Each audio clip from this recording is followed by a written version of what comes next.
வந்திருக்க எனக்கு நல்லாவே தெரியும். அப்புறமும் ஏன் ஓட மாட்டேங்கிற? இத பாரு, என்னால ஒரே நேரத்துல 1000 குளோனை உருவாக்க முடியும். அது மட்டும் இல்லாம நான் ஏன் முன்ன பார்த்து ஓடணும்? உன்னை எப்படியாவது இங்க புடிச்சிட்டேன்னா நான் சாஸ்கியாவை சந்திக்க முடியும். என் தம்பி மேல உனக்கு ஏன் அவ்வளவு பாசம்? அவன் ஒரு சாதாரண ரோக் நிஞ்சா. எங்க 2 பேருக்கும் ரத்த சம்பந்தம் இல்லாம போகலாம். ஆனா உன்னை விட அவன் எனக்கு ஒரு நல்ல சகோதரனுங்கிறத மறந்துடாத.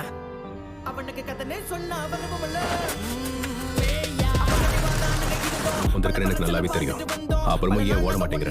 இத பாரு, என்னால ஒரே நேரத்துல 1000 குளோனை உருவாக்க முடியும். அது மட்டும் இல்லாம நான் ஏன் முன்ன பார்த்து ஓடணும்? உன்னை எப்படியாவது இங்க புடிச்சிட்டேன்னா நான் சாஸ்கியாவை சந்திக்க முடியும். என் தம்பி மேல உனக்கு ஏன் அவ்வளவு பாசம்? அவன் ஒரு சாதாரண ரோக் நிஞ்சா. எங்க 2 பேருக்கும் ரத்த சம்பந்தம் இல்லாம போகலாம். வந்திருக்க எனக்கு நல்லாவே தெரியும். அப்புறமும் ஏன் ஓட மாட்டேங்கிற? இத பாரு, என்னால ஒரே நேரத்துல 1000 குளோனை உருவாக்க முடியும். அது மட்டும் இல்லாம நான் ஏன் முன்ன பார்த்து ஓடணும்? உன்னை எப்படியாவது இங்க புடிச்சிட்டேன்னா நான் சாஸ்கியாவை சந்திக்க முடியும்.